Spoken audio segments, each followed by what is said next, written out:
नमस्कार के news national के मंच पे आपका स्वागत है। देखते हैं देश विदेश की बड़ी खबरें, एक नजर हेडलाइंस पे।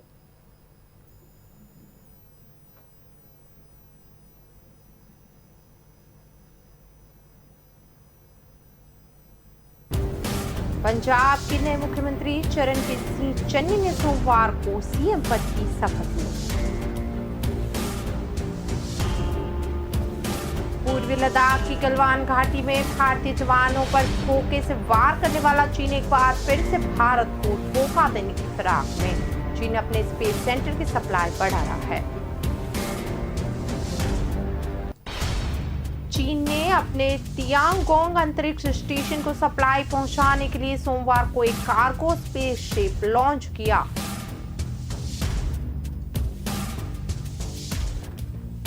गुजरात के मुख्यमंत्री भूपेंद्र पटेल दिल्ली के एक दिवसीय दौरे पर। सीएम पटेल प्रधानमंत्री नरेंद्र मोदी से शिष्टाचार मुलाकात करेंगे। चीन नॉर्थ कोरिया की नापाक जोड़ी से निपटने के लिए ऑस्ट्रेलिया और अमेरिका के बीच परमाणु पनडुब्बी डील होने से सन की तानाशाह किम जोंग उन भड़क गया। खबर विस्तार से गौर करें तो पंजाब के नए मुख्यमंत्री चरणजीत सिंह चन्नी ने सोमवार को सीएम पद की शपथ ली। उनके साथ डिप्टी सीएम के तौर पर सुखजिंदर सिंह रंधावा और ओपी सोनी ने भी शपथ ली। पंजाब में पहली बार 2 डिप्टी सीएम बनाए गए। अपमानित होकर मुख्यमंत्री की कुर्सी छोड़ने को मजबूर हुए कैप्टन अमरिंदर सिंह शपथ ग्रहण समारोह में नहीं आए। इसके बाद कैप्टन ने चन्नी को लंच पे बुलाया था। सूत्रों के मुताबिक चन्नी ने बैठकों का हवाला देते हुए देरी से आने की बात कही, जिसके बाद तय हुआ कि यह मुलाकात कल हो सकती है। इससे पहले शपथ ग्रहण समारोह सुबह 11 बजे होना था, लेकिन राहुल गांधी के इंतजार में 22 मिनट की देरी के साथ हुआ। इसके बाद शपथ ग्रहण समारोह शुरू करवा दिया गया। राहुल गांधी उसके बाद राजभवन पहुंचे। चरणजीत चन्नी ने सीएम बनने के बाद प्रधानमंत्री मोदी ने ट्वीट कर उन्हें बधाई दी। पीएम मोदी ने कहा कि पंजाब सरकार के साथ पंजाब के लोगों की भलाई के लिए काम करते रहेंगे। चरणजीत चन्नी पंजाब के इतिहास में पहले दलित मुख्यमंत्री बन गए। उन्होंने शपथ लेने के बाद मुख्यमंत्री कार्यालय का चार्ज संभाल लिया। वहीं जट सिख कम्युनिटी से सुखजिंदर सिंह रंधावा और हिंदू नेता के तौर पर ओपी सोनी को डिप्टी सीएम बनाया गया। पहले सोनी की जगह ब्रह्म मोहिंद्रा का नाम घोषित किया गया था। मोहिंद्रा कैप्टन ग्रुप से है, इसलिए अंतिम समय में उनका पत्ता कट हो गया। पंजाब कांग्रेस प्रधान नवजोत सिंह सिद्धू के समर्थन से चन्नी सीएम की कुर्सी पाने में कामयाब रहे। यह कुर्सी कैप्टन अमरिंदर सिंह के इस्तीफे के बाद खाली हुई थी। भारत को एक बार फिर से धोखा देने की तैयारी में चीनी सेना है। पूर्वी लद्दाख की गलवान घाटी में भारतीय जवानों पर धोखे से वार करने वाला चीन एक बार फिर से भारत को धोखा देने की फिराक में है। चीनी ड्रैगन ने लद्दाख विवाद के बीच भारत से लगती वास्तविक नियंत्रण रेखा पर अक्साई चीन से लेकर अरुणाचल प्रदेश तक अपनी वायुसेना के लिए 10 नए एयरबेस बना लिए। चीन बातचीत का झांसा देकर लगातार लद्दाख के भारत के दावे वाले इलाकों में लंबी दूरी तक निगरानी करने वाले सीसीटीवी कैमरे लगा रहा है और आधारभूत ढांचे बना रहा है, ताकि भारतीय सेना की हर हलचल पर नजर रखी जा सके। द टेलीग्राफ की रिपोर्ट के मुताबिक इन एयरबेस के अलावा भारत से सटे अन्य पुराने हवाई और सैन्य ठिकानों को मजबूत किया जा रहा है। चीन के ये 10 नए हवाई ठिकाने लद्दाख, उत्तराखंड और अरुणाचल प्रदेश से लगते इलाकों में स्थित है। भारतीय सेना का अनुमान है कि चीन बातचीत का झांसा देकर भारतीय इलाकों पर अपने दावे को मजबूत करने में जुट गया। भारत के साथ बातचीत के नाम पर मिल रहे समय का इस्तेमाल चीनी सेना अपने लद्दाख के उन सैन्य ठिकानों को मजबूत करने में कर रही है, जिन पर उनके अवैध कब्जा कर रखा है। रणनीतिक रूप से बेहद अहम दपसांग के बारे में कहा जा रहा है कि चीनी सेना करीब 18 किलोमीटर तक भारतीय दावे वाले इलाकों में मौजूद है। पूर्व सैन्य अधिकारियों का मानना है कि चीन एलएसी पर एक नई यथाशक्ति बनाना चाहता है। वे गत वर्ष महीने से कब्जा किए इलाकों को अब चीन अपना बताने में जुट गया। उधर चीन की इस चाल को देखते हुए भारत लगातार चीन के साथ लगती सीमा पर अपनी रक्षा तैयारी को बदल रहा है। भारत ने भी चीन के बराबर सेना, तोपें और युद्ध वाहन तैनात कर दिए।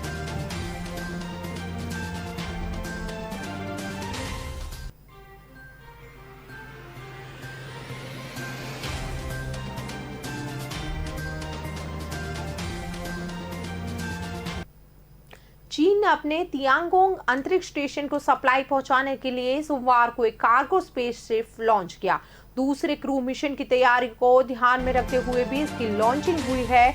तियानजाओ 3 ने हैनान के वेंगचांग स्पेसक्राफ्ट लॉन्च सेंटर से उड़ान भरी है।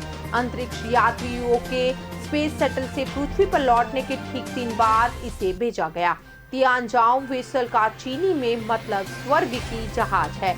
करीब 8 से 9 घंटे की यात्रा के बाद तियांगोंग अंतरिक्ष स्टेशन के कोर मॉड्यूल के पीछे की तरफ डॉक करेगा। अंतरिक्ष स्टेशन पर 90 दिनों तक निर्माण कार्य पूरा करने के बाद चीन अंतरिक्ष यात्री शुक्रवार को पृथ्वी पर लौटे थे। ये चीनी एस्ट्रोनॉट का अपने अंतरिक्ष स्टेशन पर अब तक का सबसे लंबा मानव मिशन रहा। अंतरिक्ष यात्री हाईसेंग लियोबोमिंग और टैंग होंगबो दोपहर 1:30 बजे सेंजोंग 12 अंतरिक्ष यान के जरिए पृथ्वी पर लौटे। तियानजोंग 3 कार्गो अंतरिक्ष यान स्टेशन के कंस्ट्रक्शन और टेक्नोलॉजी वेरिफिकेशन के फेज में 5वां उड़ान मिशन है। ये अगले 3 अंतरिक्ष यात्रियों के लिए 6 महीने की सप्लाई, उनके एडिशनल स्पेस शूट और निर्माण सामग्री और ईंधन ले जा रहा है। चीन मानवायुक्त अंतरिक्ष एजेंसी ने कहा कि तियानजोंग 3 के पहुंचने से पहले तियांगजोंग 2 कार्गो क्राफ्ट ने शनिवार को अंतरिक्ष स्टेशन के फ्रंट पोर्ट के साथ डॉक करने के लिए 4 घंटे का फ्लाई अराउंड पूरा किया। इस एक्सरसाइज के बाद तियान हे कोर मॉड्यूल के पीछे और नीचे की ओर वाले पोर्ट तैयार हो गए, जो क्रमशः तियानजोंग 3 कार्गो क्राफ्ट और सेंचोन 13 मानव युक्त अंतरिक्ष यान के साथ डॉक करने के इंतजार में है। गुजरात के मुख्यमंत्री भूपेंद्र पटेल दिल्ली के 1 दिवसीय दौरे पे थे। सीएम पटेल प्रधानमंत्री नरेंद्र मोदी से भी आज शिष्टाचार मुलाकात की है। 1 दिवसीय दौरे के दौरान उन्होंने केंद्रीय गृह मंत्री अमित शाह से मुलाकात की। गुजरात में पदभार संभालने के बाद यह उनकी पहली मुलाकात है। वो पहली बार पीएम मोदी से मिल रहे हैं। सीएम भूपेंद्र पटेल ने गृह मंत्री अमित शाह से शिष्टाचार भेंट भी की। सूत्रों के मुताबिक इस बैठक में गुजरात में होने वाले चुनावों के बारे में भी बात हुई है। विजय रूपानी के मुख्यमंत्री पद से इस्तीफा देने के बाद भूपेंद्र पटेल को राज्य का नया मुख्यमंत्री घोषित किया गया। नेतृत्व परिवर्तन के बाद मुख्यमंत्री भूपेंद्र पटेल और प्रधानमंत्री नरेंद्र मोदी के बीच में आमने सामने मुलाकात नहीं हुई थी। दिल्ली में यह उनकी पहली मुलाकात है। यह भारतीय राष्ट्रपति रामनाथ कोविंद, उपराष्ट्रपति एम वेंकैया नायडू और गृह मंत्री अमित शाह से भी उन्होंने शिष्टाचार मुलाकात की। मुख्यमंत्री के दिल्ली दौरे के मिली जानकारी के अनुसार सीएम भूपेंद्र पटेल एयरपोर्ट से सीधे गुजरात भवन पहुंचेंगे, जिसके बाद सीएम पटेल 11 बजे राष्ट्रपति कोविंद से भी मुलाकात की, जिसके बाद 11:45 को उन्होंने उपराष्ट्रपति से मुलाकात की और दोपहर 12 बजे गृह मंत्री अमित शाह से मुलाकात की थी। इसके बाद 1 बजे रक्षा मंत्री राजनाथ सिंह से भी उन्होंने मुलाकात की और अभी उन्होंने नरेंद्र मोदी से मुलाकात करके अभी अहमदाबाद लौटेंगे। गौरतलब है कि मुख्यमंत्री भूपेंद्र पटेल ने 13 सितंबर को राजभवन में मुख्यमंत्री पद की शपथ ली थी। इस मौके पर केंद्रीय गृह मंत्री अमित शाह मौजूद थे। उस समय प्रधानमंत्री मोदी ने भी उन्हें ट्विटर से बधाई दी थी। मुख्यमंत्री बनने के बाद ये पहले हफ्ते में उनका पहला दिल्ली दौरा था।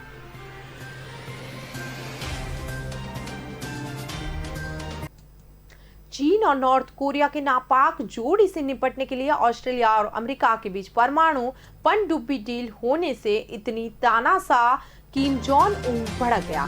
उत्तर कोरिया ने ऑस्ट्रेलिया को परमाणु ऊर्जा से चलने वाली पनडुब्बियां मुहैया कराने के अमेरिका के फैसले की आलोचना की है। साथ ही इस अहम समझौते से उत्तर कोरिया की सुरक्षा प्रभावित होने की स्थिति में जवाबी कार्रवाई की चेतावनी भी दी। उत्तर कोरिया के सरकारी मीडिया ने सोमवार को उत्तर कोरिया विदेश मंत्रालय के एक अधिकारी के हवाले से ये बात कही, जिससे अमेरिका, ब्रिटेन और ऑस्ट्रेलिया के बीच इस समझौते को बेहद खतरनाक कार्रवाई करार दिया गया। कोरियाई प्रायद्वीप में परमाणु हथियारों का जखीरा जमा करने वाले उत्तर कोरिया के अधिकारी ने कहा कि यह समझौता एशियाई प्रशांत में सुरक्षा संतुलन को बिगाड़ देगा और हथियारों की पानी की होड़ को बढ़ावा देगा। किम के अधिकारियों ने बताया कि उत्तर कोरिया समझौते पर करीबी नजर बनाए हैं और अगर इसका हमारे देश की सुरक्षा पर मामूली असर भी पड़ा तो हम जवाबी कार्रवाई करेंगे। इससे पहले ब्रिटेन, अमेरिका और ऑस्ट्रेलिया ने हिंद प्रशांत में चीन के बढ़ते प्रभाव के बीच रणनीतिक रूप से महत्वपूर्ण क्षेत्र के लिए एक नए त्रिपक्षीय सुरक्षा गठबंधन ओकस की पिछले सप्ताह घोषणा की थी ताकि वे अपने साझा हितों की रक्षा कर सके। एमपी के मंत्री ने अब पंजाब के सीएम पर टिप्पणी की। मध्य प्रदेश के गृह मंत्री डॉक्टर नरोत्तम मिश्रा ने पंजाब के नए मुख्यमंत्री चरणजीत सिंह चन्नी पर गंभीर आरोप लगाए हैं। उन्होंने कहा कि चन्नी पर महिलाओं के गंभीर आरोप हैं। कांग्रेस ने ऐसे नेता को पंजाब का मुख्यमंत्री क्यों बनाया जो चवन्नी उछाल कर फैसला करेंगे। चन्नी इस मामले में बहुत फेमस है। कांग्रेस ने पंजाब में कैप्टन अरविंदर सिंह के इस्तीफे के बाद रविवार को दलित नेता चरणजीत सिंह चन्नी को पंजाब का मुख्यमंत्री बनाया। उन्होंने सोमवार को 2 डिप्टी सीएम के साथ पद एवं गोपनीयता की शपथ ली। गृह मंत्री ने आगे कहा कि जिस पार्टी की राष्ट्रीय अध्यक्ष महिला हो वैसे नेता को मुख्यमंत्री बनाए जिस पर महिलाओं ने संगीन आरोप लगाए हो, वह भी एक अधिकारी ने। जिस नेता पर महिला आयोग ने कार्रवाई की मांग की हो उस व्यक्ति को मुख्यमंत्री बना दिया गया। उन्होंने कहा कि कांग्रेस पार्टी में अनुसूचित जाति में और भी नेता थे, लेकिन ऐसे व्यक्ति को मुख्यमंत्री क्यों बनाया जो चवन्नी उछालने के मामले में फेमस रहे हैं। मिश्रा ने कहा कैप्टन अरविंदर सिंह ने आरोप लगाया था कि नवजोत सिंह सिद्धू से देश को खतरा है। इससे चरणजीत को पंजाब की आधी आबादी खतरे में आ गई। नरोत्तम मिश्रा से पहले भाजपा के प्रदेश अध्यक्ष वीडी शर्मा ने कैप्टन अरविंदर सिंह के पंजाब में कांग्रेस अध्यक्ष नवजोत सिंह सिद्धू को लेकर दिए गए बयान पर सोनिया गांधी पर भी निशाना साधा था। आईटी की रेड पर अब सोनू सूद की सफाई सामने आई। इनकम टैक्स डिपार्टमेंट की 4 दिन तक चली रेड के बाद पहली बार अभिनेता सोनू सूद की सफाई सोशल मीडिया में सामने आई है। सोनू ने ट्विटर में लिखा, हर बार आपको अपनी तरफ की स्टोरी नहीं बतानी पड़ती, वक्त बताएगा।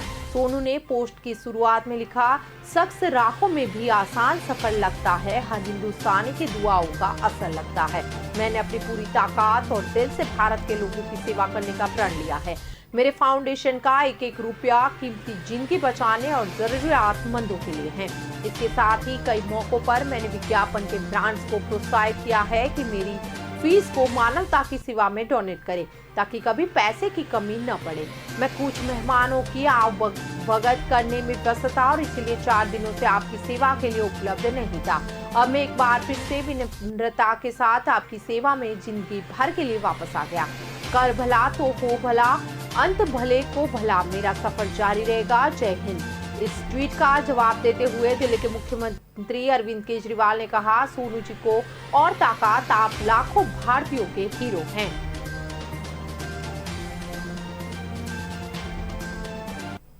फिलहाल वक्त हो चला है ब्रेक का, ब्रेक के बाद फिर मिलेंगे। जसप्रीत अच्छा कर रहा है ना? हाँ ठीक है। फास्ट बॉलर बन जाएगा ना? मैडम इसका रनअप इतना छोटा है ना, फास्ट बॉलर बनना बहुत मुश्किल है। जो बोले तू रफ्तार नहीं पकड़ पाएगा सर, उसको पलट दे। तेरा नन्हा सा रनअप बीच में आएगा। जिसने भी कहा है तूने गलत रास्ता चुना है, तेरा हंसता हुआ चेहरा मुन्ना तेरी खुद की किल्ली उड़ाएगा। तू किसे डराएगा? जा एक लॉकर में सबकी पकड़ पलट दे।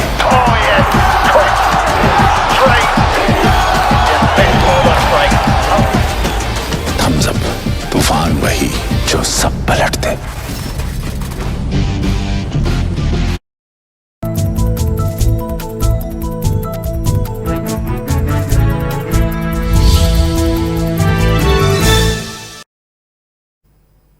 ब्रेक के बाद एक बार फिर के न्यूज नेशनल के मंच पे आपका स्वागत है। पाकिस्तान में मस्जिद से पानी लेने पर हिंदू परिवार को यातना दी गई। रियासत मदीना बनाने का वादा करने वाले आए इमरान खान के नए पाकिस्तान में भी हिंदुओं के उत्पीड़न की घटनाएं बढ़ती जा रही है। पाकिस्तान के पंजाब प्रांत में एक मस्जिद से पीने का पानी लेने के कारण एक गरीब हिंदू किसान परिवार मुश्किल में पड़ गया। कुछ कट्टरपंथी लोगों ने धार्मिक स्थल की पवित्रता का उल्लंघन करने के लिए उसे प्रताड़ित किया और बंधक बना लिया। बताया जा रहा है कि हमलावर खुद इमरान की पार्टी पीटीआई के लोग थे। मीडिया ने सोमवार को ये खबर दी है। डॉन अखबार के मुताबिक पंजाब के रहमयार खान शहर के रहने वाले आलम लाल भील अपनी पत्नी समेत परिवार के अन्य सदस्यों के साथ एक खेत में कपास उठाने का काम कर रहे थे। भील ने कहा कि जब परिवार एक नल से पानी लेने के लिए पास की एक मस्जिद के बाहर गया तो कुछ स्थानीय जमींदारों ने उन्हें पीटा। जब परिवार कपास का काम कर घर लौट रहा था तो जिम्मेदारों ने उनके डेरे में उनको बंधक बना लिया और मस्जिद की पवित्रता का उल्लंघन करने के लिए उन्हें प्रताड़ित किया। भील का कहना है कि पुलिस ने मामला दर्ज नहीं किया क्योंकि हमलावर प्रधानमंत्री इमरान खान की सत्तारूढ़ पाकिस्तान तहरीक-ए-इंसाफ यानी कि पीटीआई पार्टी के स्थानिक सांसद से जुड़े हैं। पुलिस की निष्क्रियता का विरोध करते हुए भील ने समुदाय के सदस्य पीटर जॉन भील के साथ थाने के बाहर धरना दिया। जिला शांति समिति के सदस्य पीटर ने कहा कि उन्होंने सत्तारूढ़ पीटीआई के विधायक जावेद वारियाल से संपर्क किया, जिन्होंने शुक्रवार को मामला दर्ज कराने में उनकी मदद की। पंजाब का पहला दलित मुख्यमंत्री बनने के बाद सीएम चरणजीत चन्नी अपनी पहली प्रेस कॉन्फ्रेंस में भावुक हो गए। पंजाब भवन में चन्नी ने कृषि सुधार कानून का दांव खेल दिया। चन्नी ने कहा कि पंजाब कृषि आधारित राज्य है, केंद्र सरकार कानून वापस ले। अगर किसानों पर कोई आंच आई तो मैं गला काट कर दे दूंगा। सीएम बनाने के लिए पार्टी का धन्यवाद करते हुए उन्होंने राहुल गांधी को क्रांतिकारी नेता बताया। चन्नी ने कैप्टन अरविंदर सिंह के काम की भी तारीफ की। उन्हें पंजाब के पानी का रखवाला भी कहा। चन्नी की कॉन्फ्रेंस में नवजोत सिद्धू का दबदबा रहा। सिद्धू चन्नी के बगल में बैठे थे।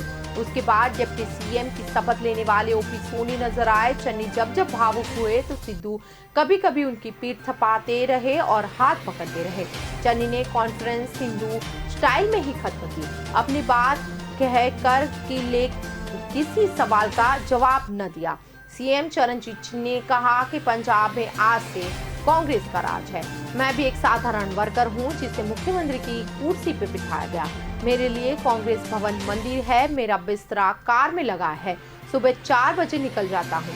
सीएम चरणजीत चन्नी ने कहा कि मैं ऑफिस में रहूंगा, वहां मुझे कोई भी मिल सकता है। उन्होंने आगे कहा कि अब सेक्रेटरी भी हफ्ते में 2 दिन लोगों से मिलेंगे। वो मुलाकात सेक्रेटरियल में नहीं होगी क्योंकि यहाँ पास बनवाने की झंझट है। उन्होंने कहा नहीं चलेगी कि डीसी अंदर चाय पिए और जनता बाहर खड़ी रहे। बेरोक टोक मिलने के लिए उनका टाइम फिक्स करेंगे। मुख्यमंत्री भूपेश बघेल ने पूर्व मुख्यमंत्री डॉक्टर रमन सिंह को लेकर सोमवार को बड़ा तंज कसा। उन्होंने कहा रमन सिंह को उनकी पार्टी के लोगों ने ही नेता नहीं माना। उनकी पार्टी ने उनकी यह हैसियत बताती है। ऐसे में वे उनकी किसी बात का जवाब देना उचित नहीं समझते। दुर्ग के सदूद में आयोजित सहकारी सम्मेलन में जाने से पहले प्रेस से बात करते हुए मुख्यमंत्री भूपेश बघेल ने यह बयान दिया। उन्होंने कहा उन्हें रमन सिंह की यह बात याद रही है। मैं जब भी मीडिया से बात करता था तो रमन सिंह कहते थे भूपेश सोकर उठकर तैयार होते हैं और सीधे मीडिया से बात करते हैं। उनके पास कोई काम नहीं है। उस समय जो बात वे मेरे लिए बोले थे वही बात आज उनके लिए लागू है। उनके पास कोई काम नहीं है। मुख्यमंत्री ने कहा पूरन देवेश्वरी देवी पहले ही कह चुकी है यह हमारा चेहरा नहीं है उनके पास। उन्होंने कहा मुख्यमंत्री पद के बहुत से चेहरे हैं जिसमें एक छोटा चेहरा भी है। पुंडेश्वरी जी के उनका भी नकार दिया है। मुख्यमंत्री ने कहा हमको बहुत दुख होता है कि 15 साल तक मुख्यमंत्री रहे हैं। हम आज भी उनको नेता मानते हैं लेकिन उन्हीं के दल के आगे लोग उन्हें नेता नहीं मानते। ऐसे में उनके बारे में कोई बात कहना है मैं उचित नहीं समझता। पूर्व मुख्यमंत्री डॉक्टर रमन सिंह के एक बयान पर पलटवार करते हुए मुख्यमंत्री भूपेश बघेल ने कहा रमन सिंह ख्याली पुलाव न पकाए। वे अपने दल और अपनी स्थिति को देखें, किसी के घर में ताक झांक न करें। पूर्व मुख्यमंत्री डॉक्टर रमन सिंह ने सोमवार सुबह 2:30 वाली मुख्यमंत्री वाली चर्चा पर एक बयान दिया। रशिया की पम यूनिवर्सिटी में सोमवार को फायरिंग की घटना घटी। इस घटना में 8 छात्रों की मौत हुई है जबकि 6 लोग घायल हो गए। शूटर को सुरक्षा बलों ने मार गिराया है। हमलावर की पहचान तिमूर बैकमासुरोव के तौर पर हुई। हालांकि शूटिंग के पीछे क्या मकसद था ये अभी भी साफ नहीं हो पाया। वीडियो में दिखाई दे रहा है कि फायरिंग के दौरान छात्र जान बचाने के लिए पहली मंजिल की खिड़कियों से कूद रहे हैं। पम यूनिवर्सिटी मॉस्को से 1300 किलोमीटर दूर स्थित है। रूस की जांच एजेंसियों ने इस अपराध को गंभीर बताया। हमलावर पम यूनिवर्सिटी का ही छात्र है। रूस में आमतौर पर हथियारों की खरीद फरोख्त आसान नहीं है, लेकिन शिकार की शौकीन या स्पोर्ट्स एक्टिविटी करने वाले लोग इसे खरीद सकते हैं।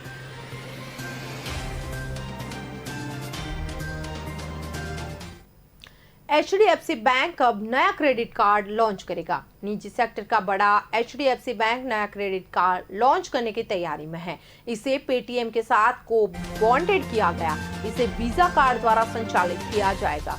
बैंक ने कहा कि यह कार्ड अक्टूबर में लॉन्च किया जाएगा। इस क्रेडिट कार्ड में ग्राहकों को शानदार रिवॉर्ड्स और कैशबैक भी मिलेंगे। बैंक ने कहा कि त्योहारी सीजन को देखते हुए इसे जल्दी लॉन्च करने की तैयारी है। ग्राहक त्योहारी सीजनों में क्रेडिट कार्ड का ज्यादा उपयोग करते हैं। इससे उन्हें तमाम ऑफर्स मिलते हैं। इसमें जो भी प्रोडक्ट शामिल होंगे उन्हें दिसंबर तक पेश किया जाएगा। HDFC बैंक के पास 5.1 करोड़ क्रेडिट कार्ड और डेबिट कार्ड और प्रीपेड कार्ड वाले ग्राहक हैं। बैंक का कहना है कि पेटीएम के करोड़ों ग्राहकों को उसे सपोर्ट मिलेगा। इस साझेदारी से देश के छोटे शहरों में बैंक की पकड़ और मजबूत होगी। साथ ही देश भर में डिजिटल पेमेंट को भी तेजी करने में मदद मिलेगी। इस साझेदारी के तहत बैंक और पेटीएम बिजनेस क्रेडिट कार्ड पेश करेगा। ये कार्ड देश के छोटे कस्बों के कारोबारी पार्टनर्स के लिए कई सारी सुविधाएं देने वाला होगा।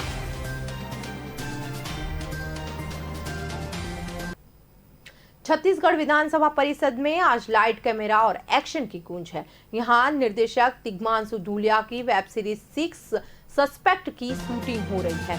संस्कृति मंत्री अमरजीत भगत, विधानसभा के प्रमुख सचिव चंद्रशेखर गंगराड़े ने क्लैप शॉट के साथ इसकी औपचारिक शुरुआत की। सीरीज के लिए विधानसभा परिषद में अभिनेता आशुतोष राणा पर कुछ दृश्य फिल्माए जाते हैं। पर छत्तीसगढ़ में इसकी शूटिंग की कई दिनों से चल रही है। आशुतोष एक सप्ताह पहले छत्तीसगढ़ पहुंचे। वेब सीरीज की पूरी यूनिट कवर्धा राजमहल में ठहरी थी। इसी दौरान फिल्म के एक महत्वपूर्ण दृश्य भी विभिन्न लोकेशन पर फिल्माए गए। वेब सीरीज की कहानी एक राजनीतिक परिवार में हुई हत्या से जुड़ी हुई है। ऐसे में निर्माताओं ने विधानसभा में शूटिंग की अनुमति मांगी थी। बताया जा रहा है कि विधानसभा परिसर में शूटिंग की इजाजत मिल चुकी है, लेकिन मुख्य हॉल के लिए मना कर दिया गया। फिलहाल परिसर के बाहरी हिस्सों में ही दृश्य फिल्माने की योजना बनाई गई है। तिग्मांशु ने इस लोकेशन पर शूटिंग के उद्घाटन के लिए प्रदेश के संस्कृति मंत्री अमरजीत भगत को भी आमंत्रित किया था। विधानसभा के प्रमुख सचिव कक्ष में तिग्मांशु और निर्माण यूनिट से जुड़े प्रमुख लोगों ने नेताओं और अधिकारियों से भी मुलाकात की। शूटिंग को लेकर विधानसभा परिसर और उसके बाहर भी उत्साह का माहौल देखने को मिला। बड़ी संख्या में लोग शूटिंग देखने पहुंचे। प्रदेश का संस्कृति विभाग इस तरह की फिल्मों की शूटिंग शुरू होने से खासा उत्साहित है। राज्य सरकार में हाल ही में अपनी पहली फिल्म नीति जारी की है, जिसमें राज्य की शूटिंग करने पर विभिन्न रियायतों और अनुदान का भी प्रावधान है। इस हफ्ते के पहले दिन यानी कि आज शेयर बाजार की कमजोर शुरुआत रही। सेंसेक्स 58,634 और निफ्टी 17,443 पर खुला। कारोबार के दौरान बाजार में उतार चढ़ाव देखने को मिला। फिलहाल सेंसेक्स 217 अंक गिरकर 58,738 पर और निफ्टी 120 अंक गिरकर 17,450 पर कारोबार कर रहे हैं। सेंसेक्स के 30 शेयरों में से 11 शेयर्स बढ़त के साथ और 19 शेयर्स लाल निशाने में ट्रेंड कर रहे हैं, जिसमें टाटा स्टील के शेयर 7%, HDFC के शेयर 2 की कमजोरी के साथ कारोबार कर रहे हैं। वहीं बजाज फिनसर्व के शेयर में 1% की तेजी है। बाजार पर मेटल और ऑटो शेयर्स दबाव बनाते नजर आए। BSE पर 3,379 शेयर्स में कारोबार हो रहा है, जिसमें 1,306 शेयर्स बढ़त के साथ और 1,900 शेयर्स लाल निशाने में कारोबार करते नजर आए। इसी के साथ BSE पर लिस्टेड कंपनियों का कुल मार्केट कैप 257 लाख करोड़ के पार पहुंचा। इससे पहले शुक्रवार को सेंसेक्स 125 अंक गिरकर 59,015 पर और निफ्टी 44 अंक गिरकर 17,585 पे बंद हुआ था। सोने और चांदी की कीमतों में अभी गिरावट जारी रही। इस गिरावट के चलते आज सोना 46,000 के नीचे आ गया। वायदा बाजारों में आज सोना MCX पे दोपहर 1 बजे 31 रुपए कम होकर 45,955 रुपए पर ट्रेंड कर रहा है। वहीं सफारा बाजार की बातें करें तो India Boolean trend jewellers association की वेबसाइट के अनुसार आज सोना 125 रुपए सस्ता होकर 46,185 रुपए प्रति 10 ग्राम पे आ गया। सराफा बाजार में आज चांदी 1256 रुपए सस्ती होकर 59,875 रुपए प्रति किलोग्राम पे आई है। हालांकि MCX पे 1 बजे से 8 रुपए की बढ़त के साथ 60,000 रुपए प्रति किलोग्राम पे चांदी ट्रेंड कर रही थी। सराफा बाजार में इस महीने अब तक सोना 1102 रुपये सस्ता हुआ और 1 सितंबर को ये 47,286 रुपये प्रति 10 ग्राम पे था, जो अब 46,185 रुपये पर आ गिरा। वहीं चांदी की बात करें तो 1 सितंबर को 62,957 रुपये प्रति किलोग्राम पे रही चांदी अब 59,875 रुपये पर आ गई। यानी सितंबर में अब तक चांदी 3,082 रुपये सस्ती हो चुकी। IIFL सिक्योरिटीज के वाइस प्रेसिडेंट अनुज गुप्ता कहते हैं कि डॉलर के मजबूत होने से सोने के दाम कम हुए हैं। इसके चलते आने वाले दिनों में सोना 45,000 रुपये के करीब आ सकता है।